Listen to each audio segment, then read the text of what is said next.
Muslim objection. Now, we all need to be prepared for this. And I don't have it queued up right now. I'm just going off what I listened to this morning. All of us need to be ready for this because it is a standard Muslim objection. And that is, well, but Jesus said in Matthew chapter 10, I'm only sent to the lost sheep of the house of Israel. Now, everyone listening to this program, how many times over the past 10 years in listening to Muslim after Muslim after Muslim, have we just sat back and said, well, wait a minute. Wait. How can you honestly and fairly quote Matthew chapter 10 and come to the conclusion that it was Matthew's intention to actually communicate to you the idea that from Matthew's viewpoint, Jesus was only the Messiah for the Jews? Given that, not only are there all sorts of other indications in the same sections of Matthew about the gospel going to the Gentiles, but the end of the book specifically has Jesus sending his disciples into all the world. It is dishonest if you know that Matthew 28's there. Now, I understand that there are some Muslims that will, they'll read something in the net and go, and I heard there's some question about the originality of the end of Matthew. Now, none of them ever check it out. There is no doubt about the originality of the end of Matthew. There is, I might as well just simply say, well, there is doubt about the originality of Surah 112, Surah Al-Ikhlas. We don't know that Muhammad ever actually quoted that. I mean, it's just really easy to make up this stuff and just go to the skeptical thing and say, well, we don't have a video of him actually giving it originally. I mean, you can go into hyper-skepticism all you want, but the fact of the matter is, there is not a shred of anything but pure theory based upon theological speculation about Matthew 28 not being a part of the original Gospel of Matthew. Nothing. It's pure speculation intended to defend whatever heresy someone doesn't like what's in Matthew 28 to talk about. So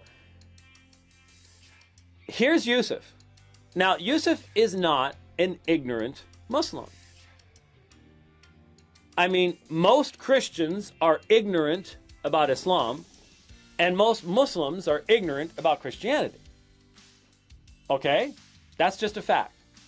Our communities don't do real well in talking to one another, and let me make a simple statement here that Yahya Snow undoubtedly will rip out of context and turn into a video, because that's what he does. That's all he does. I don't, off the top of my head, I can't remember a time when Yahya has actually made one of these videos that was actually dealing with the substance of what I was saying. That's a commentary in and of itself. But anyway, when I listen to debates, I'm going to play a section of a debate that took place in Melbourne. Great debate. Appreciate the attitude of both the men that participated in it. But I'm making an observation here.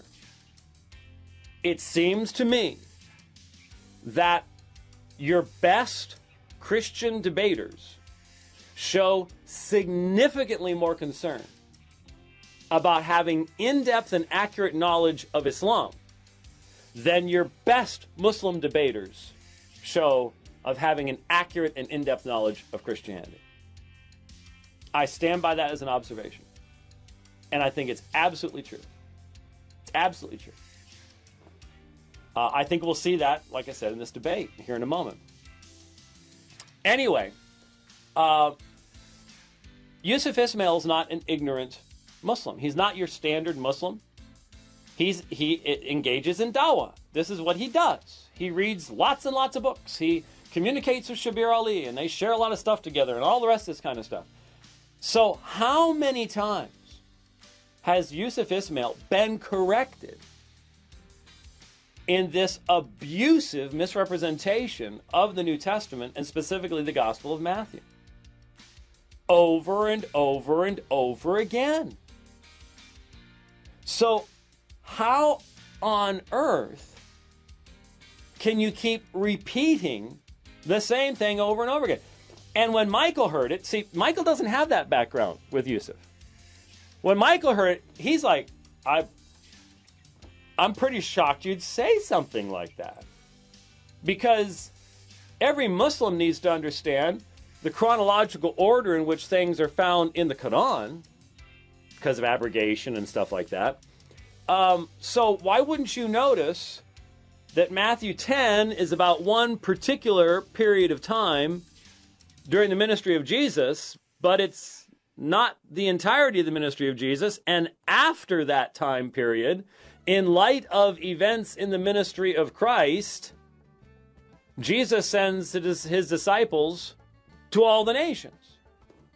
So Michael goes, inconsistency, double standard, hypocrisy. And he's right. He's smack dab right. And we have pointed this out over and over and over and over and over again to the Muslim who doesn't engage with Christians. We simply have to be ready to point it out again and be patient in the process, because we cannot know whether they have or have not ever truly had knowledge given to them of this issue. But that's not the case with Yusuf Ismail. He well knows. He well knows that that is an abuse of the text, and he just keeps doing it over and over again. What do you do with someone who will not be corrected? No matter how clear the refutation, no matter how overwhelming the documentation, just keep saying it again and again and again and again. What do you do?